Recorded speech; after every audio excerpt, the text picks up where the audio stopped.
प्रस्तावना। हर व्यक्ति की किस्मत उसके हाथों में होती है। जिस तरह मूर्तिकार के हाथ में वो कच्चा माल होता है जिसे वो आकृति बनाता है, लेकिन ऐसी कलात्मक गतिविधि के मामले में भी वही बात है जो बाकी सबके साथ है। हम ऐसा करने की क्षमता के साथ सिर्फ पैदा होते हैं। उस सामग्री को अपने मनचाहे तरीके से ढालने की योग्यता सीखनी होती है, ध्यानपूर्वक विकसित करनी होती है। Johann Wolfgang von Goethe. शक्ति और बुद्धि का एक ग्रुप मौजूद है जो मानव क्षमता के उच्च बिंदु का प्रतिनिधित्व करता है। यह इतिहास की महानतम उपलब्धियों और खोजों का स्रोत है। ये एक ऐसी बुद्धि है जो हमारे स्कूलों में नहीं सिखाई जाती, ना ही हमारे प्रोफेसर इसका विश्लेषण करते हैं। लेकिन किसी न किसी मोड़ पर लगभग सभी लोग अपने अनुभव में इसकी झलक देखते हैं। हमारे साथ ऐसा अक्सर तनाव के वक्त होता है। डेडलाइन सामने आ धमकती है। किसी समस्या को तुरंत सुलझाने की ज़रूरत होती है। किसी तरह का संकट सामने आकर खड़ा हो जाता है, या फिर कि ये बुद्धि किसी प्रोजेक्ट पर निरंतर काम करने के फलस्वरूप भी आ सकती है। कारण या घटना चाहे जो हो, परिस्थितियों के दबाव में हम अपने भीतर असाधारण ऊर्जा और एकाग्रता महसूस करते हैं। हमारा मन सामने के काम में पूरी तरह तल्लीन हो जाता है। ये गहन एकाग्रता सभी तरह के विचार उत्पन्न कर देती है। वे हमारे पास नींद में ना जाने कहाँ से आ जाते हैं, मानो वे हमारे अचेतन से उत्पन्न हो रहे हैं। ऐसे समय दूसरे लोग हमारे प्रभाव का कम प्रतिरोध करते दिखते हैं। शायद हम उन पर ज़्यादा ध्यान देते हैं, या फिर हम में कोई विशेष शक्ति आ जाती है जो उन्हें वशीभूत कर लेती है। आमतौर पर हम निष्क्रिय अवस्था में जीवन का अनुभव करते हैं और इस या उस घटना पर सिर्फ प्रतिक्रिया करते रहते हैं। लेकिन इन दिनों या हफ्तों में ऐसा लगता है जैसे हम घटनाओं को तय कर सकते हैं और चीज़ों को अपने मनचाहे तरीके से घटित करा सकते हैं।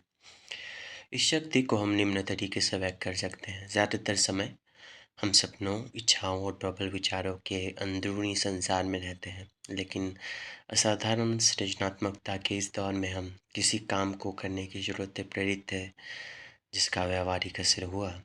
हमने खुद को आदतन विचारों के अपने आंतरिक कक्ष के बाहर कदम रखने और संसार के साथ जुड़ने के लिए विवश किया। ऐसे पलों में नए विवरणों और विचारों के संपर्क में आकर हम ज़्यादा प्रेरित और रचनात्मक बन जाते हैं। एक बार जब डेडलाइन गुजर जाती है या संकट खत्म हो जाता है, तो आमतौर पर ये शक्ति और उच्च सृजनात्मकता की ये भावना भी चली जाती है। हम अपनी पुरानी निष्क्रिय अवस्था में लौट आते हैं और नियंत्रण का एहसास खो जाता है। हम जिस समस्या का सामना करते हैं वो ये है कि शक्ति और बुद्धि के इस रूप को या तो नज़रअंदाज कर दिया जाता है और अध्ययन के लायक नहीं समझा जाता, या फिर इसके इर्द गिर्द सभी तरह की मिथक और गलत धारणाएं रहती हैं जो रहस्यों को बढ़ाती है। हमें ये वहम होता है कि सृजनात्मकता और प्रतिभा बस शून्य से प्रकट हो जाती है। ये नैसर्गिक प्रतिभा के फल हैं, या फिर अच्छी मनोदशा के, या शायद गैर नश्यतों के। इस रहस्य से पर्दा हटाने, शक्ति के इस एहसास को नाम देने और ये समझने से काफ़ी मदद मिलेगी कि इसे कैसे बनाया और कायम रखा जा सकता है। वास्तविकता पर, दूसरे लोगों पर और खुद पर हमारी ज़्यादा शक्ति होती है। इस एहसास को हम प्रवीणता नाम देंगे। हालांकि हम इसका अनुभव केवल कुछ समय के लिए ही कर सकते हैं, लेकिन जो लोग अपने क्षेत्र में प्रवीण होते हैं उनके लिए जीने का, संसार को देखने का तरीका बन जाता है। इस शक्ति की जड़ में एक सरल प्रक्रिया है जो प्रवीणता की ओर ले जाती है, और इसका लाभ हम में से हर व्यक्ति ले सकता है। इस प्रक्रिया का उदाहरण इस तरह दिया जा सकता है। मान लें कि हम पियानो सीख रहे हैं या किसी नए नौकरी की शुरुआत कर रहे हैं जहां हमें कुछ निश्चित योग्यताएं सीखनी है। शुरुआत में हम बाहरी थे। पियानो या कामकाजी माहौल के हमारे शुरुआती विचार पूर्ण मूल्यांकन पर आधारित होते हैं, और अक्सर उनमें डर का भाव शामिल होता है जब हम पहली बार पियानो को अनुभव करते हैं तो कीबोर्ड थोड़ा डरावना लगता है। हम कुंजियों, तारों, पेडल और बाकी चीज़ों के आपसी संबंध को नहीं समझते हैं जिनसे संगीत बनता है। नई नौकरी के मामले भी में हम कर्मकारियों के आपसी शक्ति संबंधों, बॉस के मनोविज्ञान, सफलता के लिए अत्यंत महत्वपूर्ण माने जाने वाले नियमों और प्रणालियों के बारे में अज्ञानी होते हैं। हम दुविधा में रहते हैं। हमें जिस ज्ञान की ज़रूरत है, वो दोनों ही मामलों में हमारे सिर के ऊपर से चला जाता है। हालाँकि इन स्थितियों में दाखिल होते वक़्त हम इस बारे में रोमांचित हो सकते हैं कि हम कितना कुछ सीख सकते हैं या फिर हम नई योग्यताओं के साथ कितना कुछ कर सकते हैं। लेकिन जल्दी ही हमें एहसास हो जाता है कि हमारे पास कितना मुश्किल काम पड़ा है। बड़ा खतरा ये रहता है कि हम बोरियत, अधीरता, डर और भ्रांति की भावनाओं के सामने घुटने से टेक सकते हैं। तो हम अवलोकन करना और सीखना छोड़ देते हैं। प्रक्रिया रुक जाती है। दूसरी तरफ अगर हम इन भावनाओं का प्रबंधन कर लेते हैं और प्रक्रिया के को पूरी होने का समय देते हैं, तो कोई उल्लेखनीय चीज़ आकर लेने लगती है। जब हम दूसरों का अवलोकन करते हैं और उनकी देखा-देखी काम करते हैं, तो तस्वीर स्पष्ट हो जाती है। हम नियम सीखते हैं, हम देखते हैं कि चीज़ें कैसे काम करती हैं और एक साथ आती हैं। अगर हम अभ्यास करते रहे तो हम प्रवाह में आ जाते हैं। हम बुनियादी योग्यताओं में प्रवीण बन जाते हैं, जिससे हम ज़्यादा नई और ज़्यादा रोमांचक चुनौतियों से मुकाबला करने के लिए तैयार हो जाते हैं। किसी निश्चित बिंदु पर आकर हम विद्यार्थी थे अभ्यासी बन जाते हैं। हम अपने खुद के विचार आजमाते हैं और इस प्रक्रिया में मूल्यवान फीडबैक हासिल करते हैं। हम अपने बढ़ते ज्ञान का इस्तेमाल ऐसे तरीकों से करते हैं जो लगातार ज़्यादा सृजनात्मक होते जाते हैं। दूसरे लोग कैसे काम करते हैं ये सीखने के बजाय अब हम अपनी खुद की शैली और निजता का बटन दबा देते हैं। जब कई वर्ष बीत जाते हैं और हम इस प्रक्रिया के प्रति निष्ठावान बने रहते हैं तो एक और छलांग आती है प्रवीणता तक। कीबोर्ड अब कोई बाहरी चीज़ नहीं रह जाता, यह आत्मसात हो चुका है और हमारे नर्वस सिस्टम तथा अंगुलियों का हिस्सा बन चुका है। अपने करियर में अब हमें सक्रिय शक्ति संबंधों और कारोबार की वर्तमान अवस्था का एहसास हो चुका है। हम अब एहसास को सामाजिक मेल-जोल में भी ला सकते हैं। दूसरे लोगों में ज़्यादा गहराई तक देख सकते हैं और उनकी प्रतिक्रियाओं का अनुमान लगा सकते हैं। हम फटाफट और बहुत सृजनात्मक निर्णय ले सकते हैं। हमारे मन में नए-नए विचार आने लगते हैं। हम नियमों को इतनी अच्छी तरह सीख चुके हैं कि अब हम उन्हें इच्छा अनुसार तोड़ सकते हैं या दोबारा लिख सकते हैं। फेजेस ऑफ मास्टरी शक्ति के इस चरम रूप की ओर ले जाने वाली प्रक्रिया के 3 दौर या स्तर होते हैं। पहला है अप्रेंटिसशिप, दूसरा है सृजनात्मक सक्रिय और तीसरा है प्रवीणता। पहले दौर में हम अपने क्षेत्र के बाहर खड़े होते हैं। इसमें हम बुनियादी तत्वों और नियमों के बारे में ज़्यादा से ज़्यादा सीखते हैं। दूसरे लोग में दूसरे दौर में काफ़ी अभ्यास और तल्लीनता के ज़रिए हम मशीन के भीतर देखते हैं। हम ये देखते हैं कि चीज़ें एक दूसरे से कैसे जुड़ती हैं और इस तरह विषय की ज़्यादा व्यापक समझ हासिल करते हैं। इसके साथ एक और नई शक्ति आती है, शामिल तत्वों के साथ प्रयोग करने और सृजनात्मक तरीके से खेलने की काबिलियत। तीसरे दौर में हमारा ज्ञान, अनुभव और एकाग्रता इतनी गहरी हो जाती है कि अब हम पूरी तस्वीर बिल्कुल स्पष्टता से देख सकते हैं। इंटुइटिव इंटुइटिव इंटेलिजेंस हम इस शक्ति को अंतर्बोध कह सकते हैं, लेकिन अंतर्बोध और कुछ नहीं है, सिर्फ अकस्मात और त्वरित एहसास है कि वास्तविकता क्या है। इसमें शब्दों या फॉर्मूलों की ज़रूरत नहीं होती है। प्रवीणता के स्तर पर अंतर्बोध की शक्तियाँ सहज बोध और तार्किक का मिश्रण होती है। वे चेतन और अवचेतन का मानवीय और पाशविक का मिश्रण होते हैं। हम परिवेश में अकस्मात और शक्तिशाली संबंध बना लेते हैं। हम चीज़ों को भीतर जाकर उनमें महसूस करते हैं या सोचते हैं। बचपन में हमारे पास सहज बोध की कुछ शक्ति और सहजता थी, लेकिन आमतौर पर संसार की तमाम जानकारी इसे बाहर निकाल देती है। जो समय में जो समय के साथ हमारे दिमाग पर भारी बोझ बन सकती है जाती है। प्रवीण लोग इस बाल्यावस्था की ओर लौटते हैं। उनमें के कामों में सहजता और अवचेतन का पहुंच नजर आती है, लेकिन ध्यान रहे, ये सब किसी बच्चे की काफ़ी ज़्यादा ऊंचे स्तर पर होती है। अगर हम प्रक्रिया से गुजरते हुए इस अंतिम बिंदु तक आ जाते हैं, तो हम हर मानव मस्तिष्क सुषुप्त अंतर्बोध की शक्ति को सक्रिय कर देते हैं। वही जिसे हम किसी समस्या या प्रोजेक्ट पर बहुत मनोयोग से काम करते वक्त कुछ समय के लिए महसूस किया था। जब हम प्रवीणता तक पहुंच जाते हैं, तो ये सहज बोध एक ऐसी शक्ति बन जाता है जो हमारे अधिकार में होती है और ज़्यादा लंबी प्रक्रिया से काम करने का फल होती है। प्रवीणता के बारे में इस तरह सोचें। पूरे मानव इतिहास में लोगों ने ये महसूस किया है कि वे अपने चेतना की सीमाओं में अटके हुए हैं, वास्तविकता से संपर्क के अभाव के कारण फंसे हुए हैं, और उनमें अपने आसपास के संसार को प्रभावित करने की शक्ति नहीं है। उन्होंने इसे विस्तृत चेतना और नियंत्रण के एहसास को सभी तरह के शॉर्टकट खोजने की कोशिश की है, जैसे जादुई कर्मकांड, सम्मोहन, तन्मन, नशीली दवाएं आदि। जादुई शॉर्टकट की ये भूख हमारे युग के सफलता के सरल फॉर्मूला के रूप में मौजूद है। प्राचीन रहस्य आखिरकार प्रकट हो चुका है, जिनमें सिर्फ नजरिया बदलने से ही सही ऊर्जा आकर्षित हो जाती है। ये सारी खोज किसी ऐसी चीज पर केंद्रित है जो वास्तविकता में ही नहीं है। वास व्यवहारिक शक्ति का प्रयास रहित मार्ग, फटाफट और सरल समाधान, मन की कपोल कल्पना। इसके अलावा हमारे सारे लोग इन अंतहीन फंतासियों के इस कदर खो जाते हैं कि वे उस एकमात्र सच्ची शक्ति को नज़रअंदाज कर देते हैं जो उनके पास वाकई मौजूद है। जादू या सतही फार्मूलों के बजाय हम इतिहास में इस शक्ति को भौतिक परिणाम देख सकते हैं। महान खोजें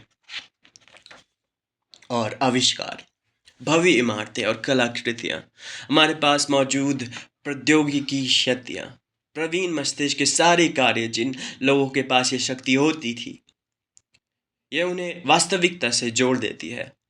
यह उन्हें दुनिया बदलने की योग्यता भी देती है, जिसके बारे में अतीत के रहस्यवादी और जादूगर सिर्फ सपने ही देख सकते थे। सदियों तक लोगों ने ऐसी प्रवीणता के चारों तरफ एक दीवार खड़ी कर दी थी। उन्होंने इसे जीनियस कहा और इसके हिसाब से इस तक पहुंचना संभव नहीं था। उन्होंने इसे विशेषाधिकार, नैसर्गिक प्रतिभा का बस सही क्रय नक्षत्रों का परिणाम मान लिया।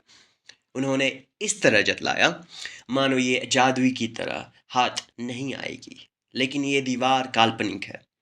अचल रहस्य ये है, हमारे पास जो मस्तिष्क है वो 60 लाख वर्षों के विकास का फल है, और किसी भी चीज से बढ़कर मस्तिष्क का ये विकास इस तरह हुआ है कि ये हमें प्रवीणता की ओर ले जाए जो हम सभी के भीतर सुषुप्त सकती है।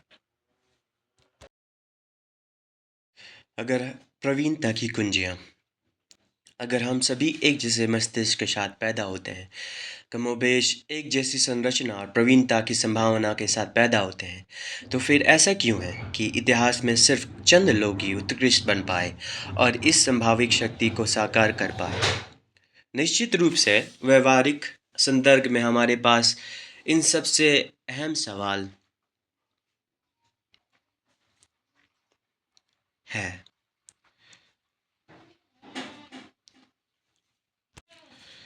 अगेन, तो फिर ऐसा क्यों है कि इतिहास में सिर्फ चंद लोग ही उत्कृष्ट बन पाए और इस संभावित शक्ति को साकार कर पाए? निश्चित रूप से व्यवहारिक संदर्भ में हमारे लिए ये सबसे अहम सवाल है जिसका जवाब दिया जाना चाहिए। मोजार्ट या लियोनार्डो दा विंची जैसे प्रवीण लोगों को की प्रवीणता का आम स्पष्टीकरण ये दिया जाता है कि वे उनमें नैसर्गिक प्रतिभा और कौशल था, लेकिन असाधारण योग्यता और कौशल तो हजारों बच्चों में अलग अलग क्षेत्रों में दिखाई देता है। तो फिर उनमें से बहुत कम ही क्यों कुछ बन पाते हैं, जबकि बचपन में कम प्रतिभाशाली नजर आने वाले लोग अक्सर बहुत ज़्यादा हासिल कर लेते हैं। नैसर्गिक प्रतिभा या उच्च आईक्यू से भावी उपलब्धि पूरी तरह स्पष्ट नहीं हो सकती। इसके बजाय हमें सभी महान प्रवीण लोगों की कहानियों में ये नक्शा दिखाई देता है। कम उम्र में कम उम्र से जोश या अनुराग, एक संयोगवश मुलाकात, जिसकी वजह से वो इस क्षेत्र में मेहनत करने के लिए प्रेरित होते हैं। एक अप्रेंटिसशिप जिनमें वे ऊर्जा और एकाग्रता से जुट जाते हैं। ज़्यादा मेहनत से अभ्यास करने की वजह से वे उत्कृष्ट बनते हैं और प्रक्रिया को ज़्यादा तेज़ी से पूरा लेते हैं।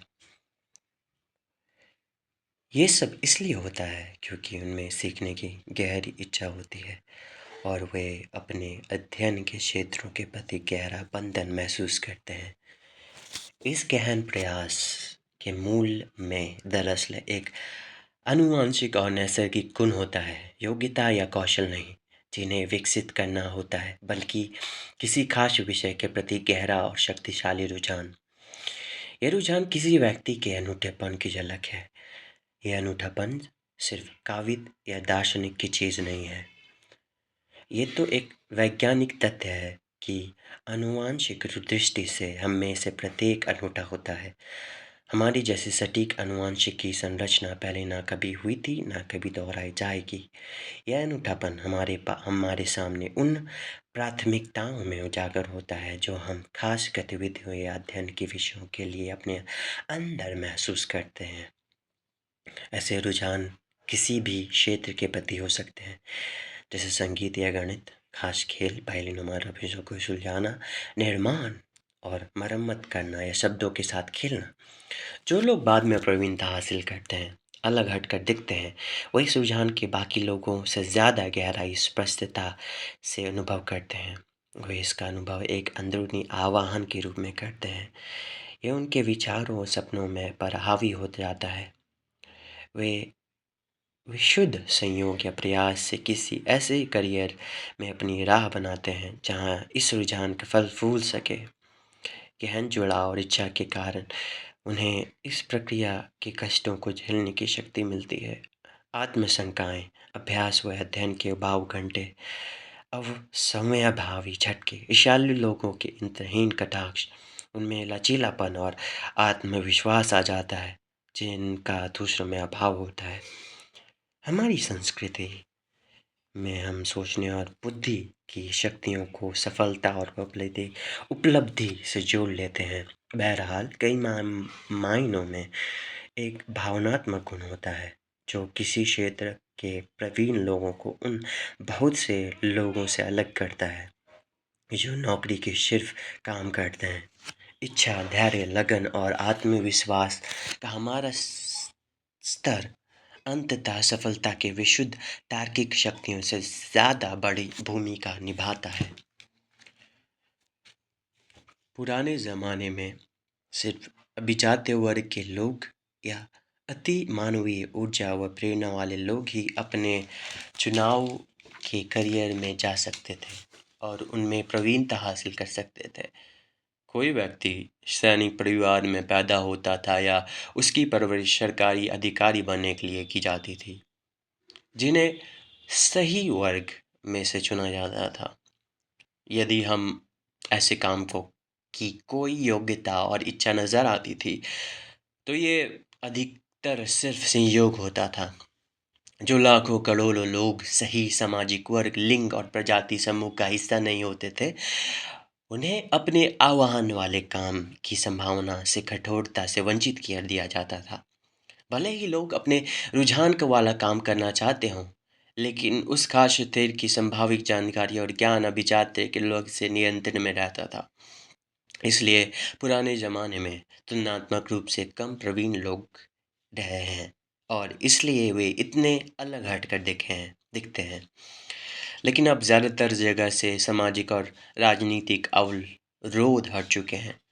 आज हम में से प्रत्येक के पास इतनी जानकारी है और ज्ञान उपलब्ध है जिसके अतीत के प्रवीण लोग सिर्फ सपने देख सकते थे। अब हमारे पास अपने रुझान जो हमारी सभी में होता है की ओर बढ़ने के से पहले से कहीं ज़्यादा क्षमता और स्वतंत्रता है। हालांकि हम एक ऐसे ऐतिहासिक पल में रहते हैं जिनमें प्रवीणता की संभावनाएं भरी पड़ी हैं और इसमें आधिकारिक लोग अपने रुझानों की दिशा में बढ़ सकते हैं, लेकिन ऐसी शक्ति हासिल करने में एक आखिरी बाधा आकर सामने खड़ी हो जाती है, जो सांस्कृतिक और घातक रूप से खतरनाक है। प्रवीणता की अवधारणा को कलंकित कर दिया गया है, इसके पुराणपंथी, यहाँ तक कि अप्रिय भी मान लिया गया है। आमतौर पर इसे लोग ऐसी चीज़ नहीं माना जाता जिनकी इच्छा या आकांक्षा की जाए। जिस भी चीज़ के अनुशासन या मेहनत की बू आती है, वो मीन में भरी और पुराणपंथी नज़र आती है। प्रवीणता हासिल करने के लिए बरसों मेहनत करने की झंझट क्यों उठाना, जब हम बहुत कम मेहनत से इतनी ज़्यादा शक्ति पा सकते हैं। प्रौद्योगिकी प्रौद्योगिकी हर चीज़ सुलझा देगी। इस निष्क्रिय नज़रिए ने एक नैतिक रवैया भी अपना लिया है। प्रवीणता और शक्ति बुरी चीज़ें हैं, वह पुरुष प्रधान अभिजात्य वर्ग की बपौती है। अगर आप सावधान न रहे तो ये नज़रिया सूक्ष्म तरीके से आपको संक्रमित कर देगा। आप जीवन में क्या हासिल कर सकते हैं, इस बारे में आप अचेतन रूप से अपने लक्ष्य नीचे गिरा देंगे। ये नज़रिया आपके मेहनत व अनुशासन के स्तरों को इतना कम कर दे सकता है कि वे प्रभावी ही ना रहे। सामाजिक मानदंडों के अनुरूप बनने के लिए आप अपने आवाज़ के बजाय दूसरों के ज़्यादा सुनेंगे। आप इस आधार पर अपने करियर का मार्ग चुन सकते हैं कि साथी और माता पिता आपको क्या सलाह देते हैं या किसी जगह अच्छे पैसे नजर आते हैं। अगर आप इस आंतरिक आह्वान के संपर्क खो देते हैं तो हो सकता है कि आपको ज़िंदगी में कुछ सफलता मिल जाए, लेकिन अंततः सच्ची इच्छा की कमी आपको चोटने लगती है। आपका काम मशीनी बन जाता है। आप आराम और तत्कालिक खुशियों के लिए जीने लगते हैं। इस तरह आप आधिकारिक निष्क्रिय बनते चले जाते हैं और कभी पहले दौर से आगे नहीं बढ़ पाते हैं।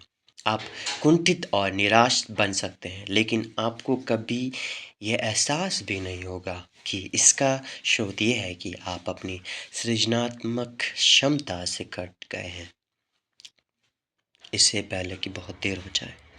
आपको अपने रुझान का रास्ता खोज लेना चाहिए और इस युग के अविश्वसनीय अवसरों का दोहन कर लेना चाहिए जिनमें आप पैदा हुए हैं। आपको खुद को इस बात का विश्वास दिला देना चाहिए। लोगों को जीवन में मन और मस्तिष्क की वही गुणवत्ता मिलती है जिसके वो अपने कार्यों के द्वारा हकदार होते हैं। Leonardo da Vinci. Neural science में हाल ही में हुई खोजों पुरानी मान्यताओं को उलट रही है कि मस्तिष्क आनुवंशिक रूप से निर्मित होता है। वैज्ञानिक ये प्रदर्शित कर रहे हैं कि मस्तिष्क दरअसल बहुत लचीला होता है और हमारे विचार ही हमारे मस्तिष्क परिदृश्य को तय कर सकते हैं। वे इच्छा शक्ति का संबंध शारीरिक विज्ञान से जोड़ रहे हैं और बता रहे हैं कि मन हमारे स्वास्थ्य तथा सक्रियता को बहुत गहराई से प्रभावित कर सकता है। संभवतः इस बारे में ज़्यादा खोजें होंगी कि हम निश्चित मानसिक कार्यों से अपने जीवन में विभिन्न सांचे कितने गहरे बना लेते हैं। हमारे साथ जो होता है उनके कितने ज़्यादा हिस्से के लिए दरअसल हम खुद जिम्मेदार होते हैं। जो लोग निष्क्रिय होते हैं वो थोड़ा बंजर मस्तिष्क प्रदर्शक बना लेते हैं। उनके अनुभव में कार्य सीमित होते हैं, इसलिए मस्तिष्क के सारे तरह के जुड़ाव उपयोग में ना आने की वजह से वे मर जाते हैं। ऐसे समय निष्क्रिय प्रवृत्ति के खिलाफ जूझने के लिए काम करें और देखें कि आप अपनी परिस्थितियों के नियंत्रण को कितनी दूर तक फैला सकते हैं और अपना मनचाहा मस्तिष्क बना सकते हैं। दवाओं से नहीं बल्कि कार्यों से। अपने भीतर के प्रवीण मस्तिष्क के अंकुश खोलने पर आप आगे जाएंगे और उन लोगों की बराबरी पर आ जाएंगे जो मानवीय इच्छा शक्ति की विस्तृत सीमाओं को टटोल रहे हैं। कई मायनों में एक स्तर की बुद्धि से दूसरे स्तर की बुद्धि तक गतिविधि की गतिविधि को कायाकल्प की क्रिया पद्धति माना जा सकता है। जब आप प्रगति करते हैं तो पुराने विचार और दृष्टिकोण मर जाते हैं। जब कई शक्तियाँ मुक्त होती हैं तो आपको संसार को देखने के लिए ज़्यादा ऊंचे स्तरों का ज्ञान मिलता है। इस पुस्तक में अमूल्य साधन माने जो कायाकल्प की इस प्रक्रिया के आपको प्रदर्शित दे मार्गदर्शन दे रही है। ये पुस्तक आपको सबसे निचले स्तरों से सबसे ऊंचे स्तरों तक ले जाने के लिए लिखी गई है। इस पुस्तक में के विचार न्यूरोलॉजी और संज्ञात्मक विज्ञान के वृहद शोध पर आधारित है, जैसे सृजनात्मकता का अध्ययन। साथ ही इतिहास के महानतम प्रवीण लोगों की जीवनियों पर शोध किया गया है और समकालीन प्रवीण लोग के साक्षात्कार भी है। इस पुस्तक की संरचना सरल है। 6 अध्याय हैं जो कर्म से पूरी प्रक्रिया बताते हैं। अध्याय 1 शुरुआती बिंदु है, अपने आवाहन अपने जीवन के काम को खोजना। अध्याय 2, 3 और 4 में अप्रेंटिसशिप दौर के अलग अलग तत्व बताए गए हैं। योग्यताएं सीखना, मार्गदर्शकों के साथ काम करना और सामाजिक बुद्धि हासिल करना। अध्याय 5 सृजनात्मक सक्रिय दौर के प्रति समर्पित है और अध्याय 6 चरम लक्ष्य प्रवीणता की प्रति समर्पित है। इस अध्याय किसी प्रतिष्ठित ऐतिहासिक व्यक्ति की कहानी से शुरू होता है जो उस अध्याय की अवधारणा की मिसाल है। इसके बाद प्रवीणता की कुंजियों नामक खंड आता है। ये खंड आपको उस दौर का विस्तृत विश्लेषण प्रदान करता है जो ठोस विचार बताता है और कि आप इस ज्ञान को अपनी परिस्थितियों पर कैसे लागू कर सकते हैं, और ये बताता है कि उन विचारों को पूर्ण दोहन के लिए किस मानसिकता और आवश्यकता है। कुंजियों के बाद वाला खंड उन रणनीतियों को विस्तार से बताता है जिसका इस्तेमाल करके आप प्रक्रिया के आगे बढ़ सकते हैं। ये रणनीतियाँ इस तरह तैयार की गई है कि आप पुस्तक के लिए विचारों का और ज़्यादातर व्यावहारिक उपयोग करने में सक्षम हों। अंत में आपको बुद्धि के स्तरों से होकर चलने वाली इस प्रक्रिया को सिर्फ रेखीय ही नहीं समझना चाहिए, जो प्रवीणता नामक चरम मंजिल की ओर जा सकती है। आपकी पूरी ज़िंदगी एक तरह की अप्रेंटिसशिप है जिसमें आप अपनी सीखने की योग्यताओं का इस्तेमाल करते हैं। आपके साथ जो भी होता है हर चीज़ किसी न किसी तरह की सीख है, बशर्ते आप उस पर ध्यान दें। किसी योग्यता को इतनी गहराई से सीखने पर आप जो सृजनात्मकता हासिल करते हैं उसे निरंतर तरोताज़ा करना चाहिए और अपने मस्तिष्क को खुला रखने के लिए विवश करते रहना चाहिए। अपने जीवन काल में आपको अपने व्यवसाय के ज्ञान पर भी बार बार ध्यान देना चाहिए ताकि परिस्थिति बदलने पर आप परिवर्तन के अनुरूप अपनी दिशा बदल लें। प्रवीणता की ओर बढ़कर आप अपने मन को वास्तविकता और जीवन के ज़्यादा करीब ला रहे हैं। जो भी चीज़ जीवित है वो परिवर्तन और गतिविधि की सतत अवस्था में है। जिस पल आप रुक जाते हैं या सोचने लगते हैं कि आपने अपना मनचाहा स्तर पा लिया है, तो आपके मस्तिष्क का एक हिस्सा नष्ट होने लगता है। आप मेहनत से हासिल सृजनात्मकता खो देते हैं और दूसरों को इस बात का पता चल जाता है। इस शक्ति और बुद्धि का लगातार नवीनीकरण करना ज़रूरी है, वरना ये मर जाएगी। End of page 21.